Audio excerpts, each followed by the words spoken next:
Hi everybody, welcome to Dandelion Cottage and Marvelous Monday. I'm Leslie Watkins.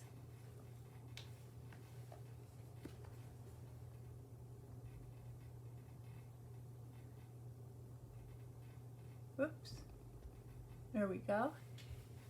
So how is everybody today? I hope you're well. I'm just checking my settings here to make sure everything is working properly, and that looks fine.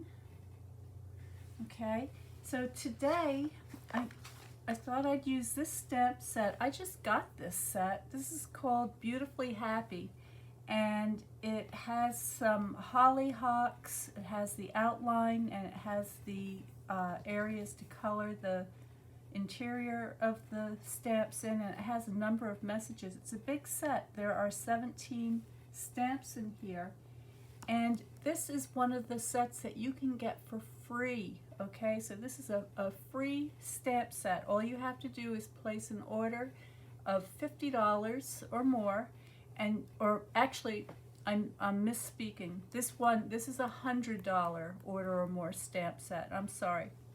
But there are a lot of other $50 stamp sets that you can get during SALE-a-bration. So just to remind you,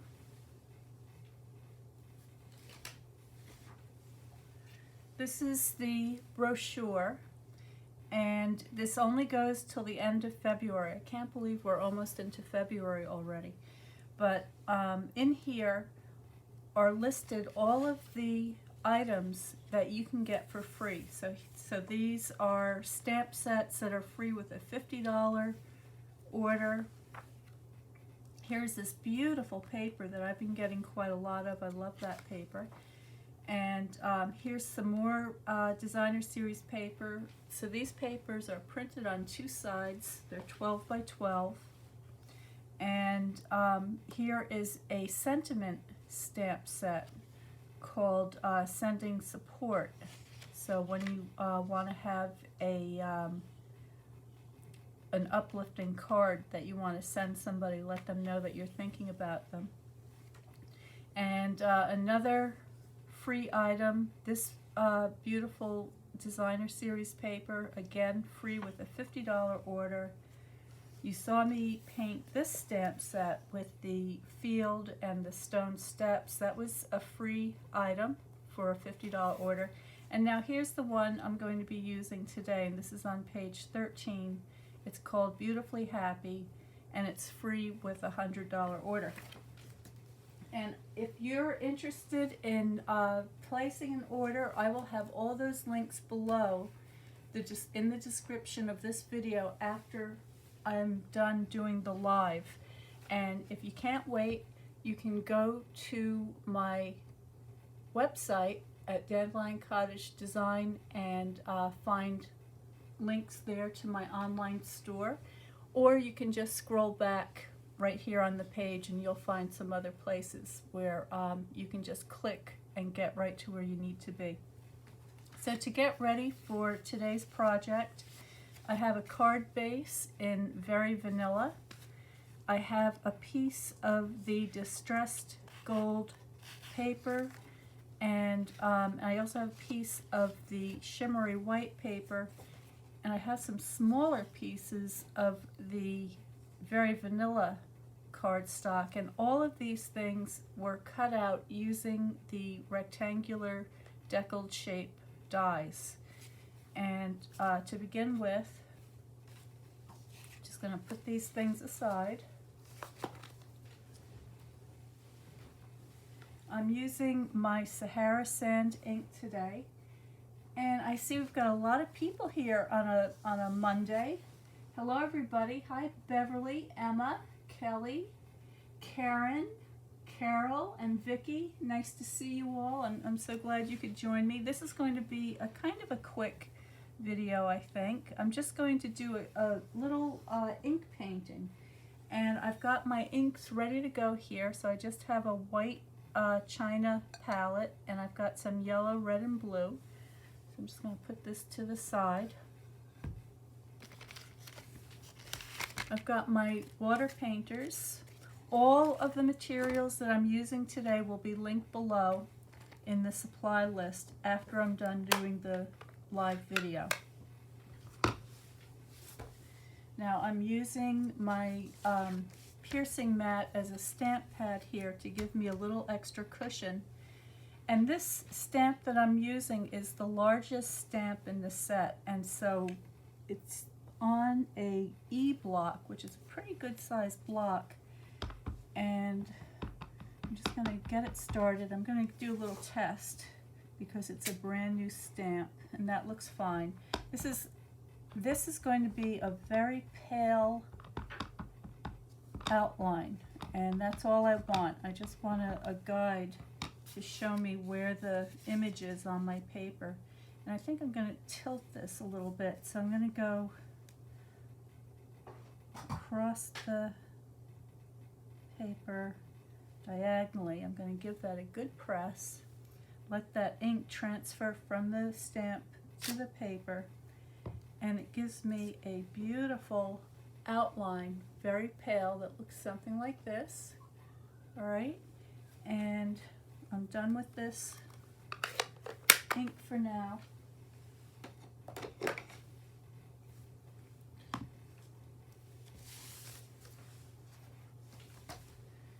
And all I'm going to do is color this in with my paints. And I know it looks very tiny right now, so let me zoom you in so you can see better.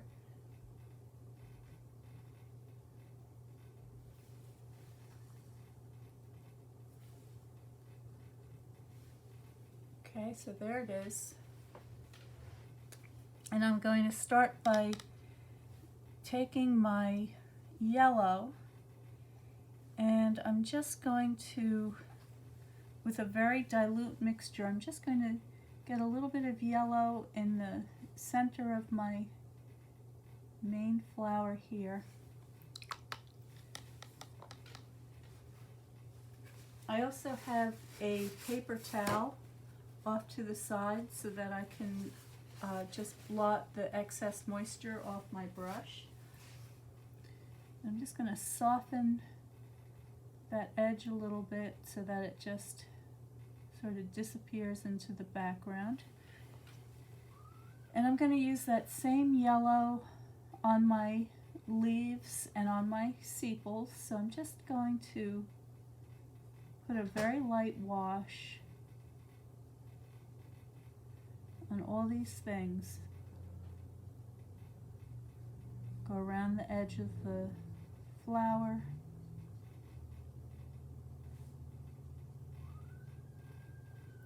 And this is just going to be my underpainting.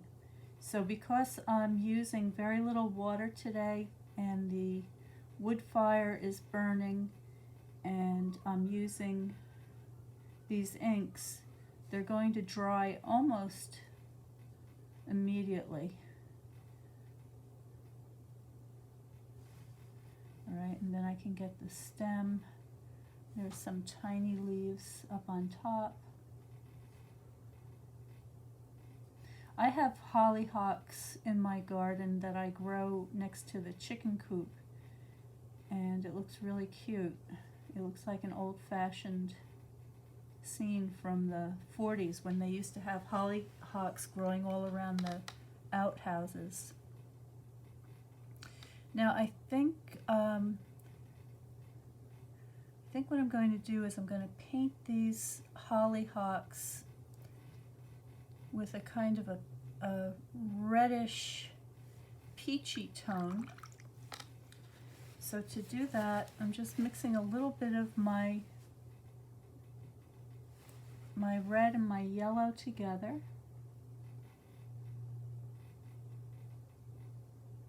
I'll get these buds started.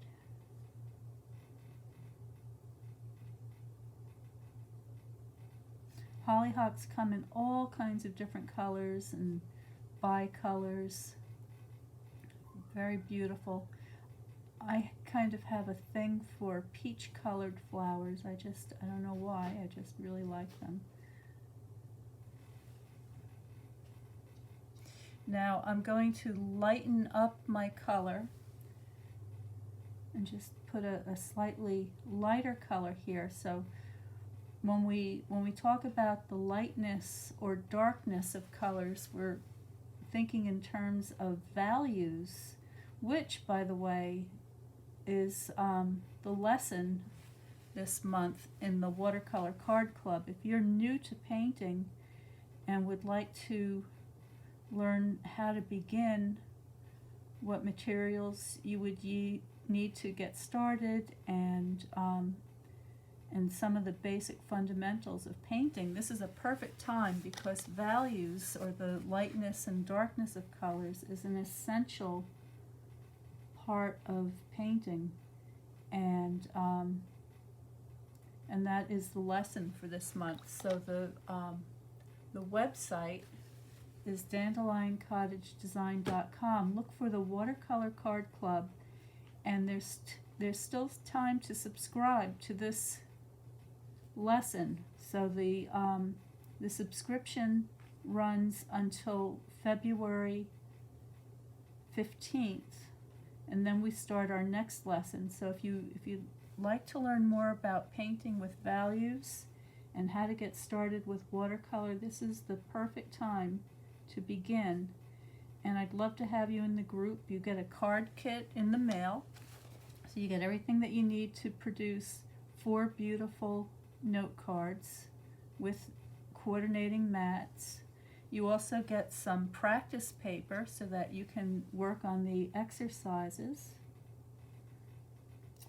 And you're invited to our Facebook group, where you can share your work, ask questions, see what everybody else is doing. And we also have a live Zoom, so you'll be invited to participate in the Zoom, where you can ask questions. I'll show you a video of an upcoming lesson, and you can share your work. So it's really worthwhile. All the different things are available to you each month, and each month we paint a different subject. So all I'm doing now is I'm just increasing the value. I'm just giving the flowers a little bit of a slightly darker tone. I can do the same thing on the buds.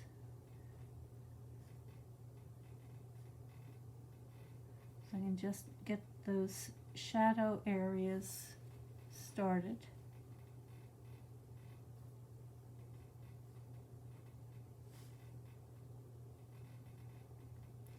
And now I want to get back to my leaves.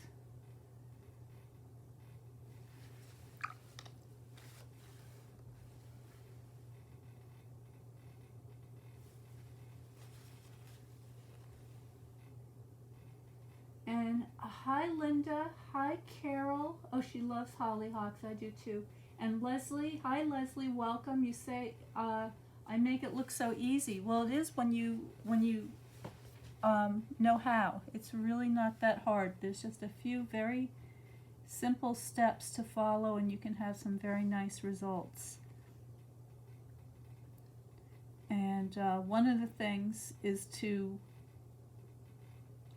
work from light to dark, as I am here, and that way if you need to make any changes as you go along, it's easy to do. I'm just going to add a couple of marks in the center of this flower, just to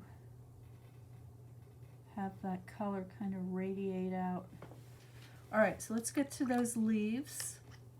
So this time I'm going to go back into my yellow mixture, but I'm going to add a little bit of blue, and I'm keeping it so that it's a little more on the yellow side, so it's kind of a yellowish green. And I'm just going to get that started, and then I'm going to take some plain water. So no ink on my brush. Remember, I'm painting with the water-based inks today. So these are the same inks that we use to re-ink our stamp pads with. So you can just pick whatever colors you like, keep it simple. I'm using just 3, and that's plenty, and you can get a very nice result. So again, I'm adding the ink, and then I'm just softening that edge with plain water to dilute it a little bit so that I can vary the values in the leaf. I'm going to keep going around doing the same thing.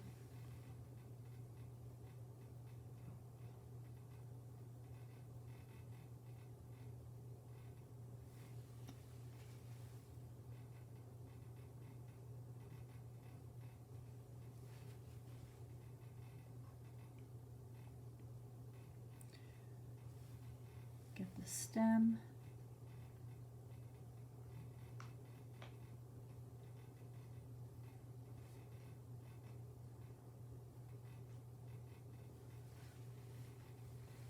And then this leaf up here, I'm just going to turn this around a little bit so I can get to it without smudging the rest of the picture.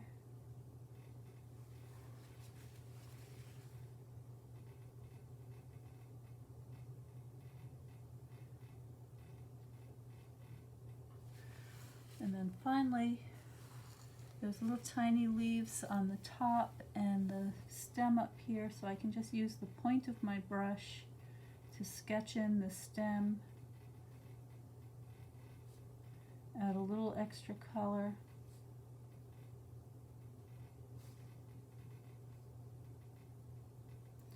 Okay, so we're just about done. I'm going to make a slightly darker green mixture this time by adding a little bit more blue to my yellow, and it's also a stronger paint, so it's going to be darker in terms of color as well as value. And I'm just going to begin to get some of my darker areas established, and I can do a little bit of drawing to get the veins in my leaves.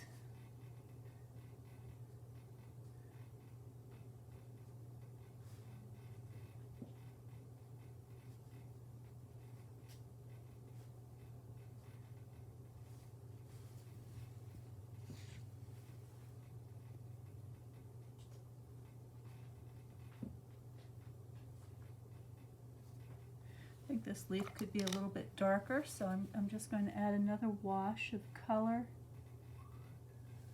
That's better.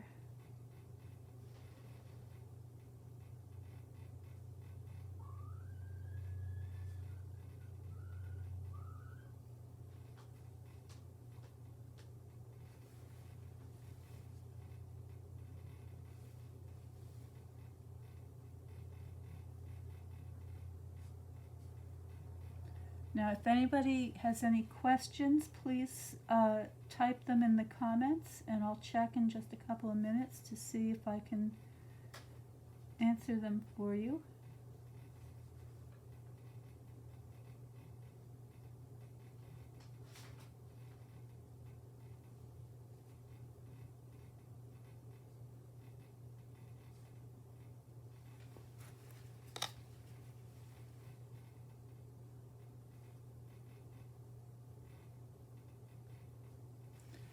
And then I can go back into my flowers again with a little bit darker and stronger mixture, adding a little more red and less water.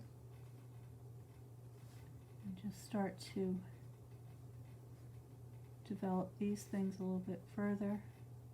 Now the hollyhocks have these beautiful pleated petals as they begin to unfurl. So I want to get a little bit of the texture of those flowers. And then of course there's going to be a little bit of a shadow area on this side.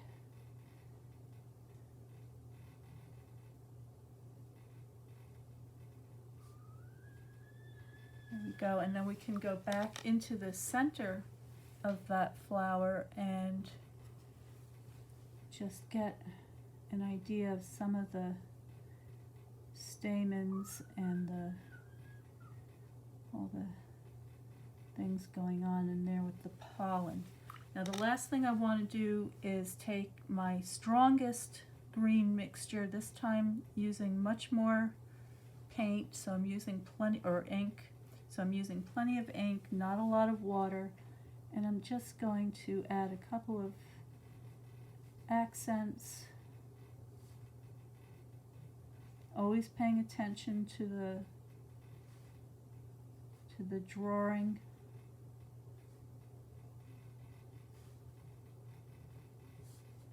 Where the veins are. If you start to lose your image a little bit, just get out your stamp case. You can look on the cover of the case and just see anything that may have melted away. At this point I'm pretty far along, so I'm not too worried about that.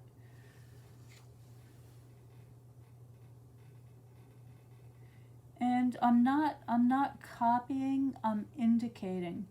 And one of the things that I think would be particularly helpful is if you just went on to Google and did a little search for hollyhocks so that you could see what the actual plant looks like, and that would help give you a little more inspiration and information so that you can recreate a credible picture.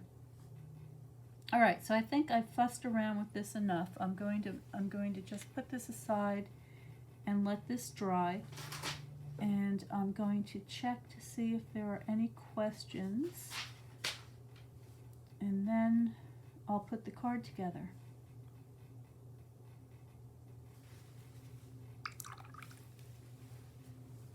Okay, so let's see.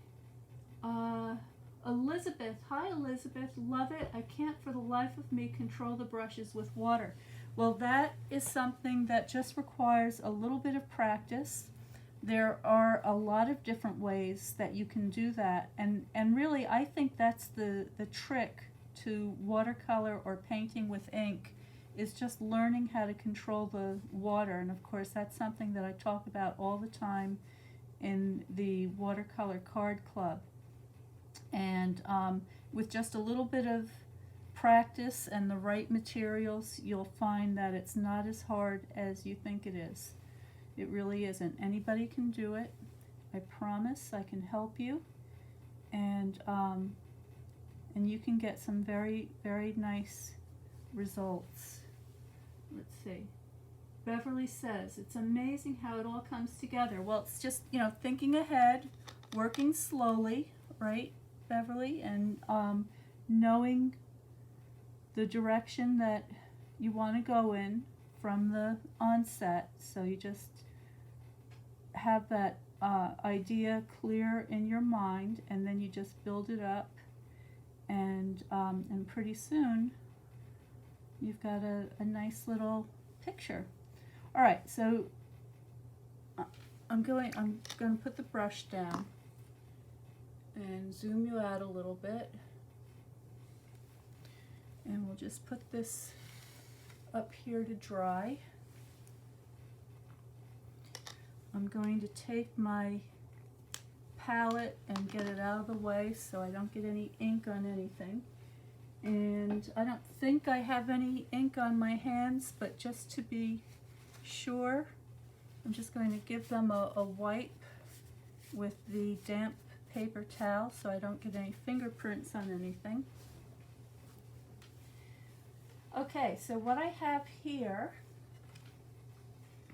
I'm going vertical this time, so I have a standard card base with the score on the top. So this is a tent style. We call this a tent style card. And all I've done is I've added another score line in the center. And I'm going to use my bone folder and just get those creases nice and smooth. So I have this kind of a configuration. I'm going to make an easel card. And to do that, I have these other pieces. So with the deckled rectangle dies, I cut out 3 of the smallest shapes, and what I'm going to do is I'm going to laminate these together to make them a little bit thicker.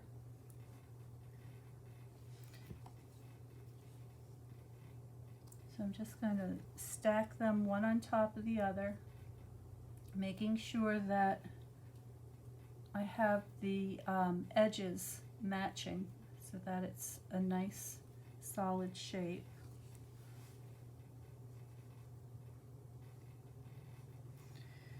Now, I haven't decided yet if I want this to be a Valentine or birthday or a thank you card. So for the moment, I'm going to hold off on my sentiment.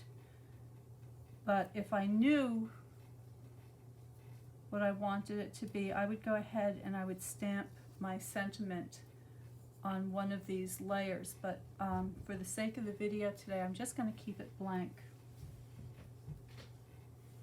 And yeah, Beverly says, great idea to stack 3. So this just gives it the kind of a thickness almost as thick as chipboard, and this is going to act as a stop on our easel card. So I'm going to glue that down to the base of the card, and that's going to hold or prop up this little section. I also have a piece of the Very Vanilla Thick, and this measures 4 1/4 by 5 1/2, which is the exact size of my card base here. And what I'm going to do is I'm going to take my distressed gold paper and I'm going to mount that on there. So I'm just going to put a thin bead of glue around the edge. Keep that lying flat, laying flat, and then I'll get that centered on here. If you wanted, you could use a colored mat of some kind of a complementary color to your painting. I just wanted to keep this really simple today because sometimes you just want the color of the painting to be dominant. You don't want to do anything to compete with that. So there's that beautiful distressed gold paper. You could also use the gold foil paper, would be beautiful for this. But I love the distressed gold paper because it's a little bit thinner, and I just really love the kind of oxidized look that it gives. Now, we may as well get our picture mounted. This is plenty dry enough because I did not use a lot of moisture on this, and I'm just going to dot the glue lightly around the edges. And this is so that I don't get any bumps on the surface of the painting. Same thing, get that situated on there right where you like it. The liquid glue allows you to shift it slightly if you need to move something over. So there's my picture, and I'm just going to give that a good burnishing with my bone folder. This is going to help to keep everything laying flat, and it's also going to distribute the glue evenly so you don't get any lumps or bumps. Alright, so there it is. And I can get a little bit darker in the center of that flower. I'll do that after. But you have to remember that the inks and the watercolors will dry a little bit lighter than they look when they're wet. So you may have to go back in at the end and just add a couple of touches to get that just the way you want it. So I'm putting the glue only on the bottom fold of the front of the note card. And then I'm going to line all these things up. Just go around all the edges. Make sure that everything's nice and square. And hold that for just a moment.